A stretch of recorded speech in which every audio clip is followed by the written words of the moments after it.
আসসালামু আলাইকুম রহমতুল্লাহি ওয়া বারাকাতুহু। জনগণের জ্ঞাতার্থে আমি এই সংবাদটি সকলের কাছে যাতে পৌঁছে যায় সেই জন্য অনুরোধ করিতেছি। সংবাদটি হলো এই যে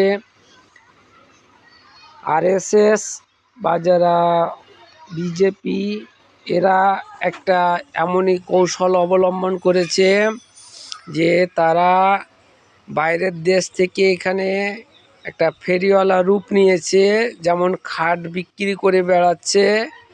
অতএব এটা প্রমাণস্বরূপ বলছি, আমার বাড়ির সামনেই একটা রোড, ন্যাশনাল হাইওয়ে, যেটা শেখ দিঘি জোনসির মধ্যস্থলে একটা খালি ঘর, সেই ঘরে মধ্যপ্রদেশ থেকে এসে ওরা কিন্তু ব্যবসার জন্য এইভাবে মোটর সাইকেলে করে তারা খাটের যে সরঞ্জাম বা খাট বিক্রি করছে।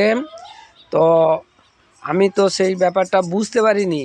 আমি একজন চিকিৎসক হিসেবে আমি আমাদের জোনসি বাস স্ট্যান্ডে একটা জায়গায় থেমেছি, গাড়ি পারাপার হচ্ছে, আমি অপর দিকে যাব, এক পাশ থেকে আর এক পাশে যাব। সেই মুহূর্তে যে জায়গাটায় আমি পৌঁছেছি ওখানে একজনের মুখের দিকে, ওর চেহারার দিকে আমার ছবিটা ভেসে উঠলো, দেখলাম।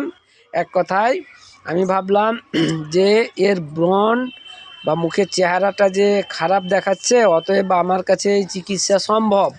অতএব ওকে যখন আমি কথা বলতে চেষ্টা করছি তো ও বললো হিন্দি মে বলিয়ে। তো তারপরে আমরা যখন সঠিক একটা স্থানে আসলাম জোনসি বাস স্ট্যান্ডে, ওর সঙ্গে কথা আলোচনা করলাম হিন্দিতে, তার সম্পূর্ণ কথাবার্তা শুনলাম। শোনার পরে তাকে আমার বাড়িতে সে হাজির হয়ে গেল 2টো নাগাদ। তাকে ওষুধপত্র দিলাম, ওষুধপত্রের মাধ্যমে ইনশাল্লাহ যেটা যা কাজ হবার হয়েছে। তার পরবর্তীতে আমার ব্রেন খেলে গেল যে দেশে এইভাবে তো অনেক রকম আরএসএস বিজেপি এরা তো চক্রান্ত চালাচ্ছে, আমাদের মুসলিমদেরকে বাছাই বাছাই করে হয়তো এদেরই দল বা এরা এরকম করবে। তাই আমি আমার নিজের জ্ঞান দিয়ে ওই হোটেল মালিককে বা যে ভাড়া ঘর দিয়েছে তাকে বললাম, দাদা এই ব্যাপারে এই কাণ্ড যদি হয় আর আমার মুসলিম ভাই যদি কোনো ক্ষতি হয় এদের দ্বারাই, আমি পরবর্তীতে বুঝতে পারি, আপনাকে ছেড়ে আমি কথা বলবো না। তার 2 দিন পরে দেখলাম তারা উধাও হয়ে গেছে। তো যাই হোক, উধাও হওয়ার কারণ বা এটা অত আমি ব্যাখ্যা করছি না। অতএব আপনাদেরকে সজাগ সচেতন হওয়ার জন্য, মুসলিম ভাইদের ক্ষতি করতে এসছে যারা বিভিন্ন ছদ্মবেশে, তারা বাইরে থেকে এসে ব্যবসা বাণিজ্য চালাচ্ছে এবং ক্ষতি করবার জন্য চেষ্টা করছে। তবে এই জিনিসটা যদি কোথাও ক্ষতি করে ফেলে আমাদের মুসলিমদের, তাহলে তো আপনারা জানতে পারবেন। অবশ্য আমাকে আমার নাম্বারে, মোবাইল নাম্বার 9800802111, এই নাম্বারে ফোন করে একটু জানাবেন। তাহলে এইটার বিষয়ে আমি সম্পূর্ণ একটা জিনিস সকলকে পরিষ্কারভাবে জানাতে পারবো।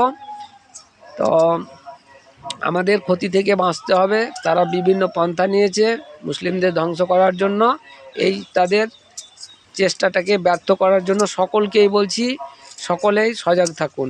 আসসালামু আলাইকুম রহমতুল্লাহি ওয়া বারাকাতুহু।